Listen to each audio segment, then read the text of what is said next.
Boa tarde, queridos irmãos. É com muita alegria que estamos aqui mais uma vez, conversando com esse grupo tão querido, neste momento de tanta confusão, neste momento em que todos nós vivemos angustiados, mas ao mesmo tempo todos nós vivemos invadidos por esta fé, por este amor que o Cristo nos oferece, que a doutrina espírita nos dá. E assim nós vamos conseguir vencer. Lembrando, como disse Maria Chico Xavier, tudo passa, tudo passa. E hoje nós vamos falar exatamente sobre Jesus e o tratamento das obsessões. Ora, todos nós vivemos cercados de energias boas, nos deixam bem, e energias desagradáveis, que nos fazem sentir muito mal. Só vamos ter que entender que só depende de nós, da nossa sintonia, que tipo de energia nós vamos querer, nós vamos ter junto de nós. Na questão 459 do Livro dos Espíritos, Kardec pergunta aos espíritos da codificação: os espíritos influem em nosso pensamento e atos? E eles responderam de pronto: muito mais do que podeis imaginar. Influem a tal ponto que quase sempre são eles que vos dirigem. Ora. Então nós estamos entendendo que, de qualquer forma, estas energias estão aí. Eles estão nos influenciando. E estas influências, elas podem ser de bons espíritos que se aproximam de nós para nos intuir as coisas boas, para nos orientar, para nos tirar das coisas ruins, para nos livrar do mau caminho, nos aconselhar para seguir este ou aquele caminho do bem, nos ajudar nas nossas dificuldades. Portanto, nós precisamos estar na sintonia com eles para que eles cheguem perto de nós. Nós é que temos que manter essa sintonia. Mas também essas influências destes espíritos, eles podem ser ainda de espíritos equivocados, espíritos que ainda vivem no mal. E quando exercem uma ação persistente de maldade sobre alguém, é o que nós chamamos de obsessão. A obsessão só acontece exatamente quando um espírito que não é bom, quando um espírito que se aproxima de nós de uma forma insistente, de uma forma muito mesmo forte, e vai nos fazendo mal para nós. Nos evangelhos, nós vamos encontrar muitos relatos de casos de obsessões que foram curadas por Jesus. Vamos ver alguns, por exemplo. Lá em Mateus, em 9, 32, 34, nós temos aquela do homem mudo subjugado. Na verdade, o que estava subjugado por quem? No Evangelho chama de demônio. O espírito imundo nada mais era do que um espírito obsessor. Temos também Mateus 17, 14 e 20, nós temos a do lunático. Também um espírito perturbado que o Cristo retirou aquele espírito que estava com ele. A do subjugado cego e mudo, lá em Mateus 12, 22 e 28. Nós vamos encontrar aquela do homem, lá em Marcos 5, 1, 15, que ele estava dominado por uma legião de espíritos. Quando o Cristo pergunta: quem tu és? Ele diz: nós somos a legião, nós somos muitos, né? Também lá em Mateus 15, 22 e 28, nós vamos encontrar também lá um processo de obsessão, a da filha da mulher cananeia. E aí nós temos aquele caso todo interessante, que é muito interessante mesmo, a dos endemoniados de Gadarenhos, né? E é uma coisa engraçada. Nós chamamos endemoniados, estamos assim, mas lá no Evangelho, lá na tradução do nosso Haroldo Dutra, no Novo Testamento, ele chama endaimoniados. Eram os daimons, né? E na verdade, esses demônios chamados no Evangelho, lá no Evangelho, não é o demônio que algumas religiões têm hoje. que consideram hoje este ser criado do mal, que vive num lugar de dor, de sofrimento, chamado inferno. Não. Os endaimoniados nada mais eram, essa palavra significa espírito, anjo. Então, os endaimoniados eram aqueles que estavam com estes espíritos. E temos também o endaimoniado na sinagoga de Cafarnaum, que Marcos também nos fala em 1, 23 e 28. Então, nós estamos vendo que no Evangelho são inúmeras as passagens em que nós vamos encontrar estes espíritos, estas criaturas envolvidas por estes espíritos obsidiadas.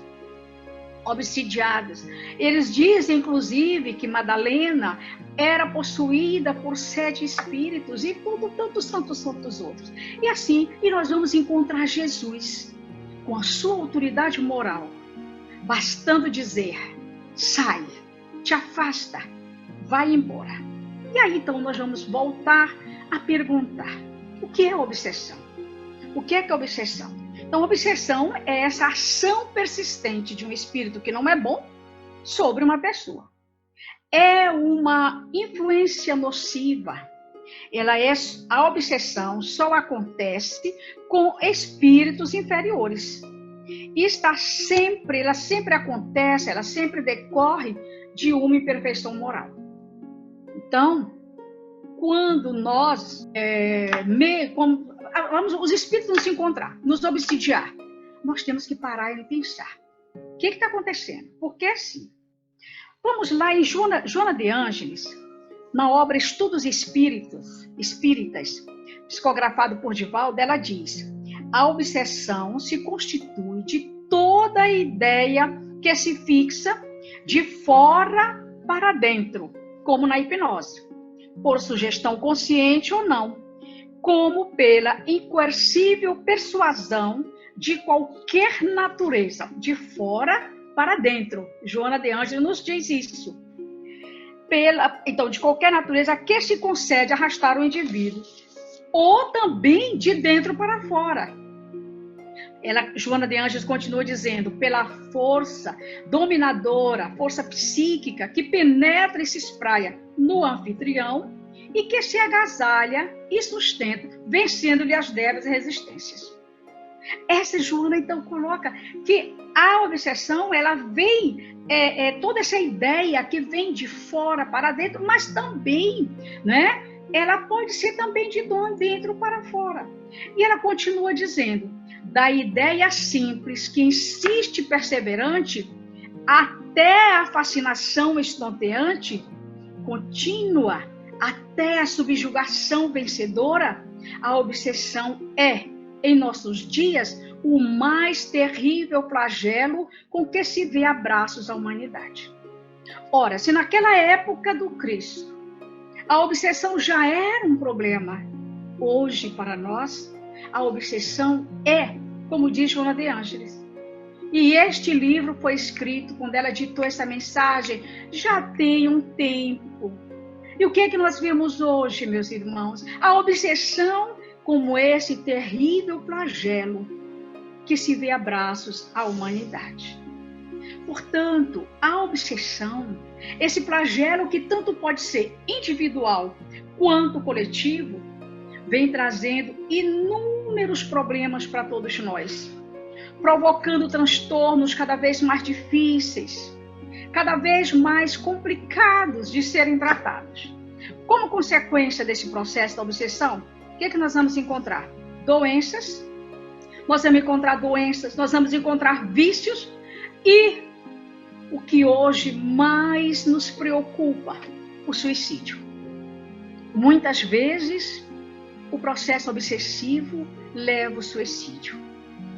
Eu conheci uma situação, não vou dizer, vou só falar o caso de uma criatura que, quando ela estava com o processo, ela dizia: eles falam para mim, para eu me matar. E ele tentou várias vezes. Quando alguém me contou o fato, eu falei: gente, tome cuidado, que essa pessoa pode a qualquer hora fazer isso. Levem uma casa espírita. Não levaram. tentaram buscar ajuda. Mas as vozes foram mais fortes. E essa criatura cometeu o suicídio. E uma certa vez, manifestando, ele disse: eu tenho responsabilidade, porque eu poderia ter vencido. Como é que eu ia fazer? Mas foram eles. Eu tenho atenuante. Por isso o meu sofrimento tem sido amenizado, porque eu tive atenuante. Foram eles que me empurraram. Então nós temos que prestar atenção, porque esta influência, e quando essa influência chega, transformando em obsessão, nós devemos ter muito cuidado. Devemos ter muito cuidado. E o que é que causa? Quais são as causas da obsessão? Dentre as mais variadas, nós vamos encontrar o quê? Primeiro, o sempre desejo do espírito de fazer os outros sofrerem por ódio, inveja, covardia. Porque o espírito inferior, ele se compraz em fazer alguém feliz. Depois, para usufruir dos mesmos condicionamentos que tinha quando na vida física, induzindo os obsidiados a cometê-los. Por exemplo, cigarro, droga, sexo, o álcool, de um modo geral. Quando encarnado, ele tinha este vício. Desencarnou, ainda não conseguiu se desligar das sensações, dos desejos, ele se aproxima de alguém que já tem uma certa tendência, porque se não tiver, ele não consegue, e ele começa devagarinho, induzindo aquela criatura. Um trago agora é tão bom. Um cigarrinho é tão gostoso. E aí, a pessoa não pensa que é dele a ideia, vai lá e começa a beber. E ele, mas ele, como é que ele faz? Ele vai, se aproxima.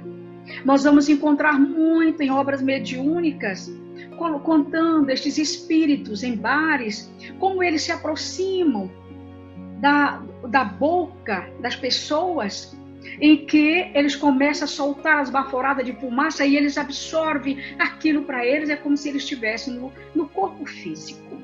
Então, esse é também um processo, uma das causas da obsessão. Também vingança dos espíritos contra pessoas que lhe fizeram mal nesta ou em outra vida.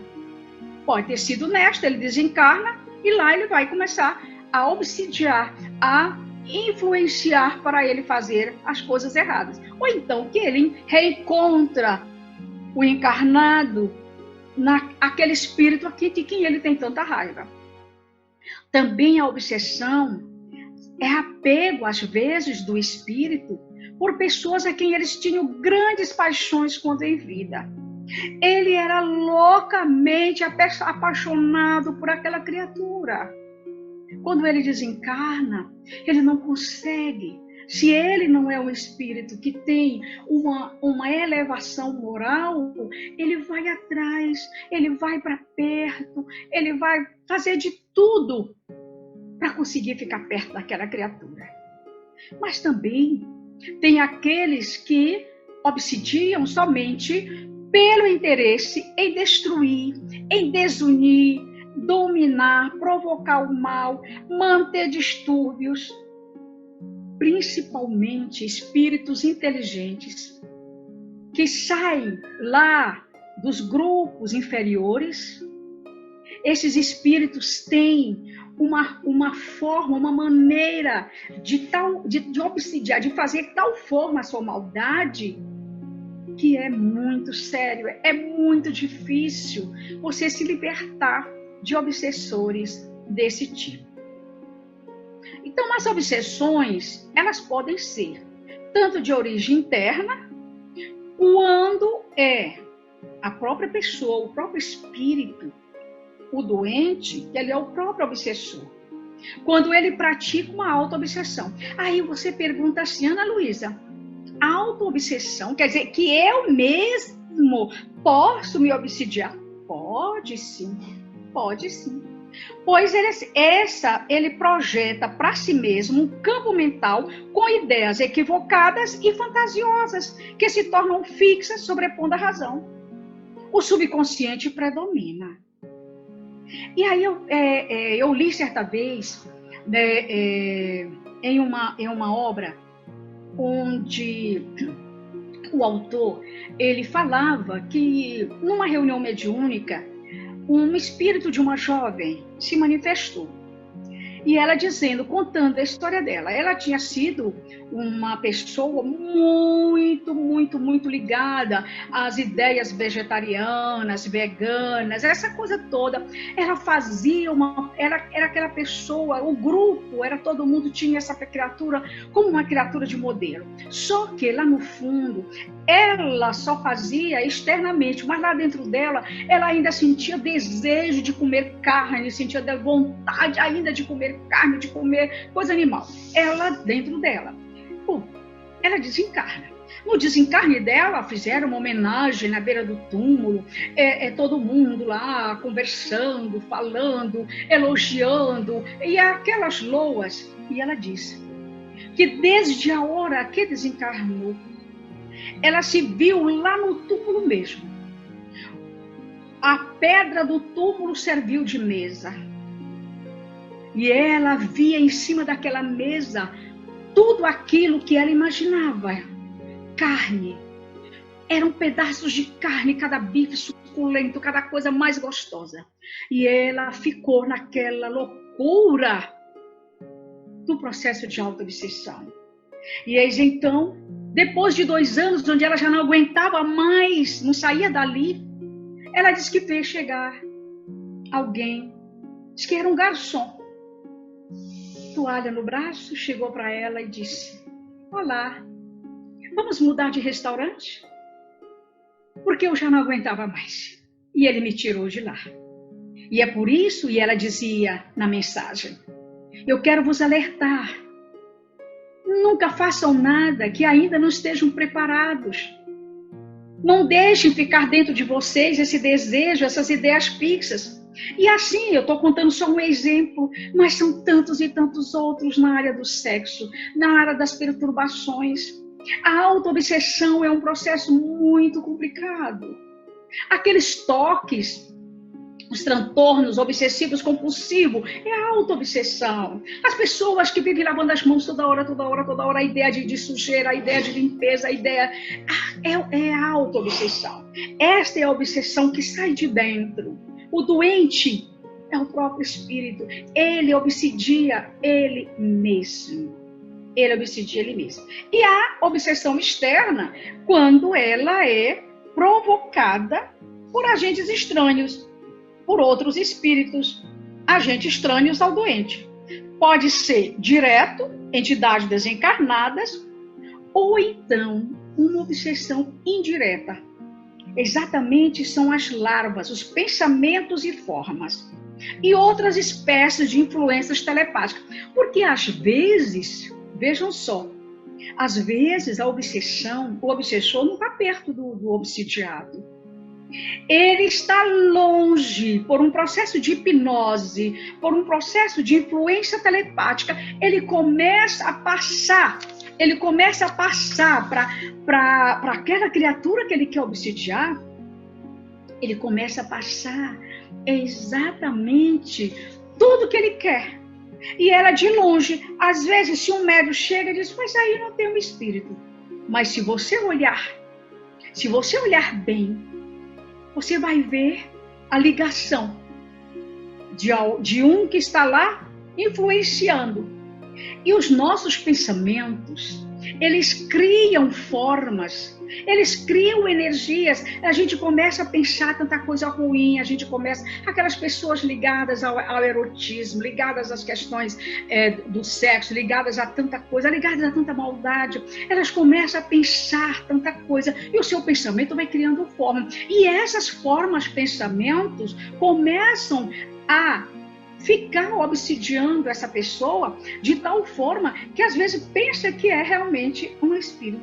Muitas vezes, nas reuniões mediúnicas, a gente vê ao eles falarem, Aí, às vezes, o médium chega e diz assim, mas ora, a entidade chega e diz, eu não consigo tirar meu pensamento, porque ele está lá fora, falando para mim, dizendo para mim, é a influência telepática, a influência telepática. E aí, como é que nós devemos fazer para nos livrar da obsessão? Qual é o tratamento? Aí nós vamos voltar novamente ao Evangelho. O tratamento da obsessão teve início com quem? Com o próprio Jesus. Sueli Caldas-Schubert tem um livro muito interessante, Obsessão e Desobsessão. E lá no capítulo 1, ela nos fala que antes do Cristo, os obsessos eram marginalizados e eram objeto de curiosidade e temor. E muitas vezes eram isolados pelos próprios familiares. Antes do Cristo eram tidos, eles estavam com o demônio. Essa coisa ruim, e eles eram isolados, eles eram abandonados até pela própria família. Com Jesus, o que aconteceu? Jesus trouxe uma nova lição de como tratar essas criaturas, que são criaturas que merecem nossa compaixão, merecem nossa piedade. Ele nos trouxe a lição do amor como remédio e como alimento para os doentes, nos diz a Sueli, e aqueles que são depauperados da alma. Então, ele estende o seu cuidado amoroso a todas essas criaturas que eram tidas como loucas, incuráveis, como tais banidos da comunidade. Nós vemos, por exemplo, hoje, quantos e quantos casos nós não temos nos manicômios, nas casas de tratamentos, nas casas psiquiátricas, nos tratamentos de loucos, nada mais do que criaturas apenas obsidiadas, que com um tratamento espiritual, com um tratamento de amor, de oração, poderiam se livrar. Não apenas a medicação, que às vezes até favorece, piora para aquela situação.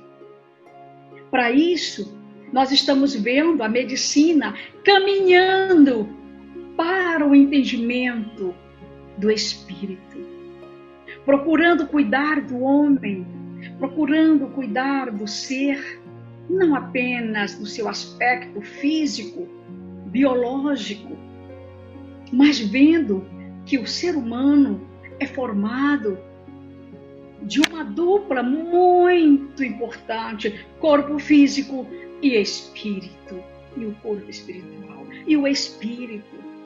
E por isso, nós vamos entender que grande parte desses processos, do processo de saúde, do processo dos problemas de doença, vem de dentro, vem da alma, vem do espírito. O espírito está doente, baixa as imunidades do corpo físico e a doença vem, a virose, a bactéria.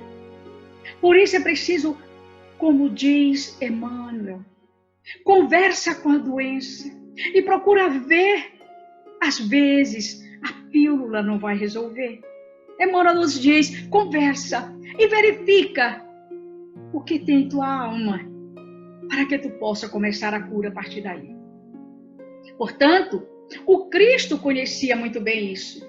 E esses tidos como loucos, esses obsessos, esses obsidiados, atraídos pelo sublime magnetismo do Mestre, vinha o quê? A sua presença, sentindo que ele daria o alívio para eles. Nele encontraria o alívio e a libertação.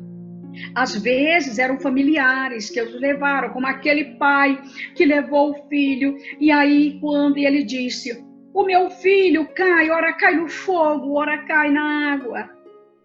Era um lunático, ele estava enlouquecido. E eu levei aos teus discípulos e eles não conseguiram tirar. E o Cristo dá naquele momento a lição. Né? Oh, raça depravada, até quando eu estarei convosco? E o Cristo dá a lição. Sai-te dele. E o jovem tremeu, convulsionou e o espírito saiu, não é? Então, ele vai curando, e isso fazia com que a sua fama espalhasse por tantos e tantos lugares, e as pessoas levavam os seus familiares para que ele tocasse, para que ele libertasse daquele sofrimento. E quando os discípulos perguntaram, por que nós não conseguimos tirar? E ele disse, para esta classe, para esta casta de espíritos, só jejum, né? Muito jejum, muita oração.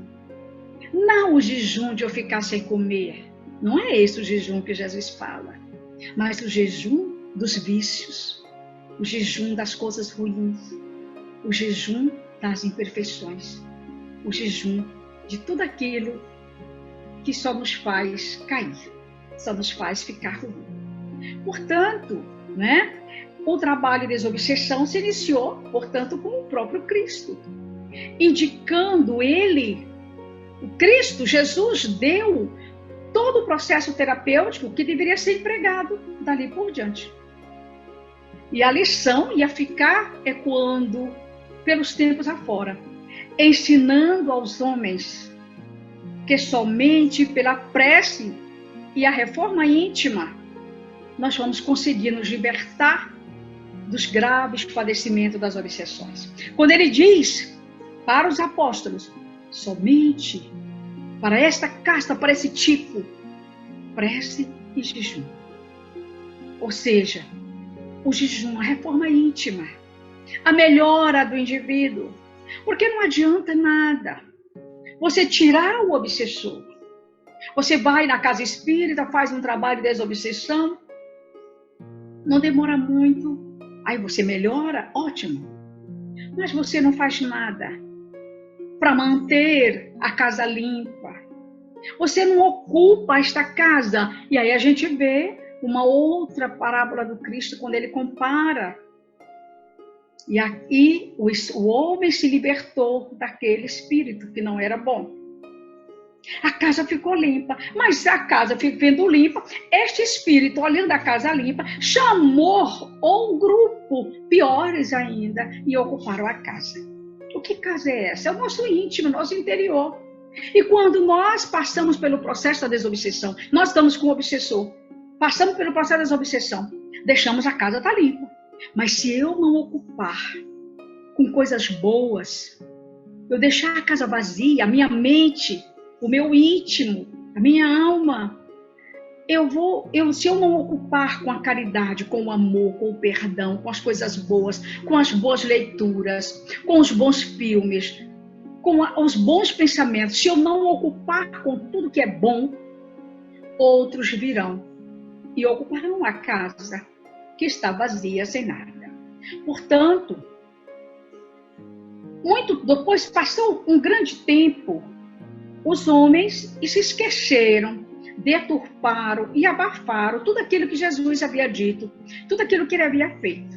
E começaram a perseguir os obsidiados, começaram a perseguir os médios, enfim, todo aquele que apresentasse um dom mediúnico ou psíquico, que considerada na época era o diabo que estava, eram coisas diabólicas, eles eram perseguidos, eram mortos. E aí chega o quê? O Espiritismo, o Consolador prometido por Jesus. E esse Espiritismo veio fazer o quê? Reavivar a luz das lições do Cristo. Retirando essa verdade, retirando essa luz debaixo do alqueire das fantasias.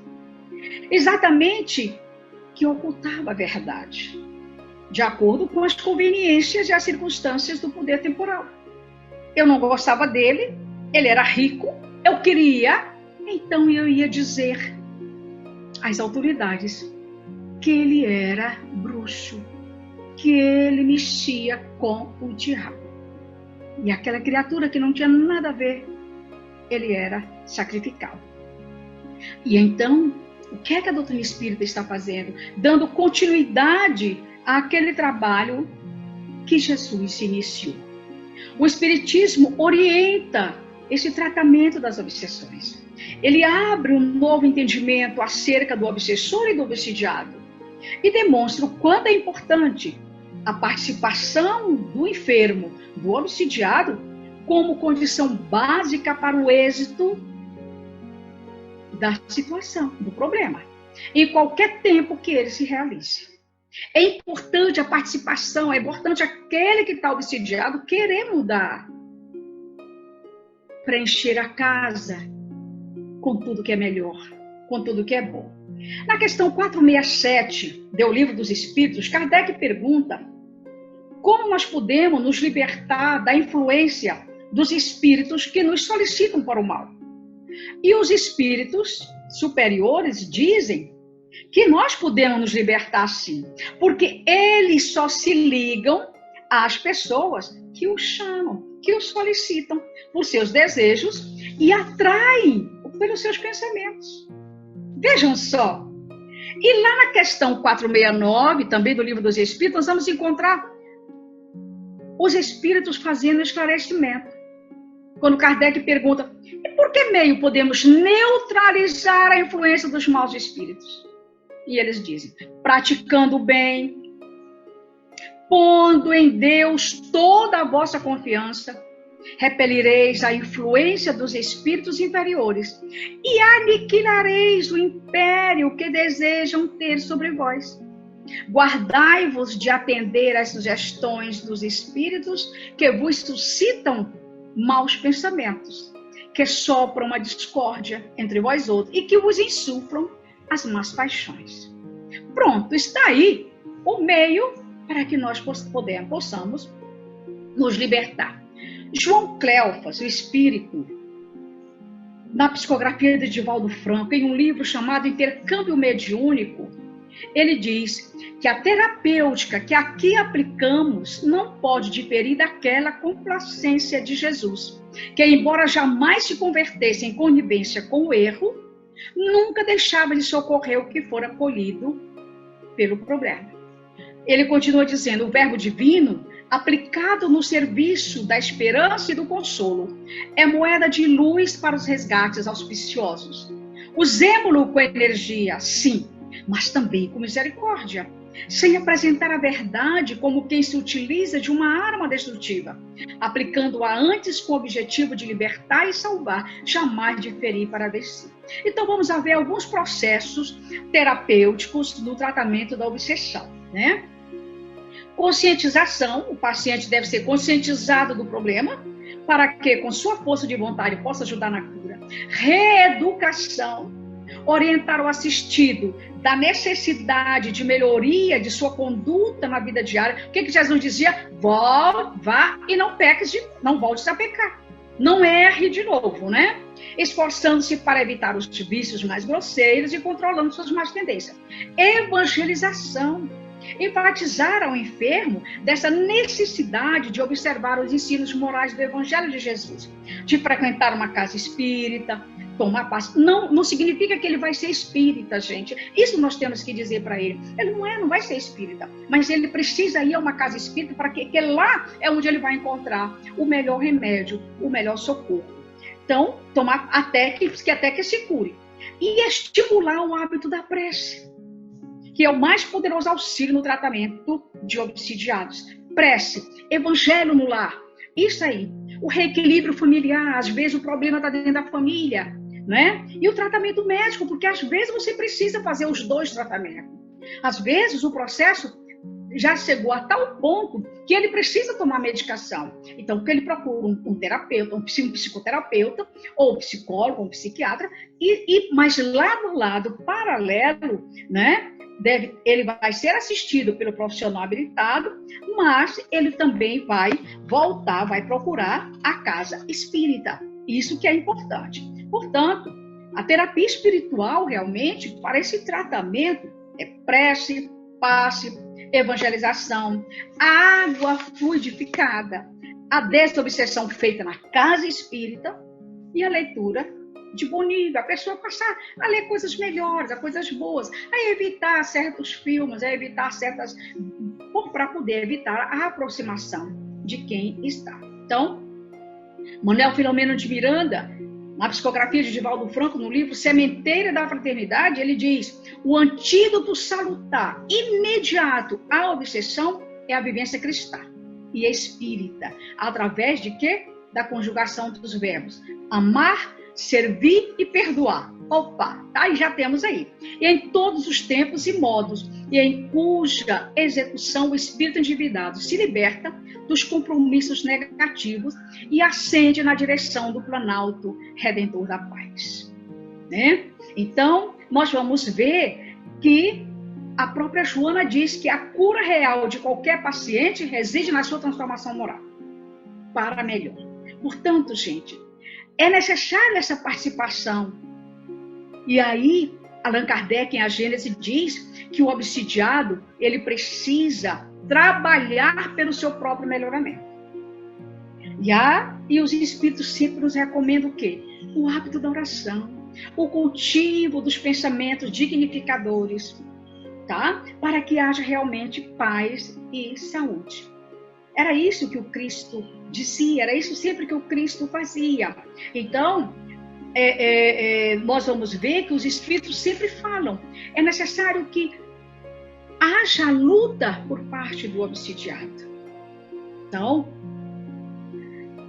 se nós pensarmos que querer tratar a obsessão fora das diretrizes básicas fundamentadas pelo Cristo, é trabalhar improdutivamente. Vai prolongar o sofrimento, tanto do obsessor, quanto do obsidiado e como da família, que às vezes é um processo que envolve o sofrimento para toda a família. Portanto, tem que haver vigilância. Nós temos que estar atentos, cada um de nós, atentos aos nossos pensamentos, atento à nossa fala, o que eu falo, o que eu estou dizendo, e atento às minhas atitudes. É o pensar, é o falar e é o agir. É preciso que nós estejamos atentos para não atrair estas influências, que eles se aproximam pela sintonia com os fluidos que vamos liberando pelo nosso comportamento. É o orai e vigiai que nos recomenda Jesus. Portanto, meus irmãos, lembremos-nos, Jesus começa o tratamento da obsessão. Fez a desobsessão com todas aquelas criaturas. O Espiritismo continua. Mas lembrando que o obsidiado é aquele responsável. E muitas vezes o obsessor quer sair e ele não deixa, porque ele se compraz com aquele sentimento. Portanto, tomemos cuidado. Orai e vigiai. Bons pensamentos. Evangelho no lar. E quando as casas espíritas voltarem aos seus trabalhos normais, após a pandemia, aqueles que estiverem com esse problema, vão até lá, tomar um passe. Deixa lá o seu nome, faz um atendimento fraterno. E isso para que o trabalho seja feito. O trabalho dessa obsessão não é feito com o obsidiado. A casa espírita sabe como trabalhar, como fazer esse tipo de trabalho. Mas que cada um procure. E neste tempo de pandemia, nesse tempo de ansiedade e de angústia, cuidemos dos nossos irmãos que estão do nosso lado. Cuidemos da nossa família. Cuidemos daqueles que estão na rua. Cuidemos daqueles que estão longe. E nós podemos, à distância, orar por todos eles. Orar pela humanidade. E cuidar e fazer a nossa parte. Esse é um momento de muita fé. É um momento de muita confiança. É um momento em que não podemos deixar Jesus de lado. Temos que estar com Ele o tempo todo, no seu Evangelho. E para a gente encerrar, uma quadrinha que nós fizemos. Obsessão, problema profundo, que deixa na alma o espinho da dor. Só desaparecerá um dia do mundo quando vivermos com Cristo o amor. Muita paz e que Jesus nos abençoe sempre. Até a próxima.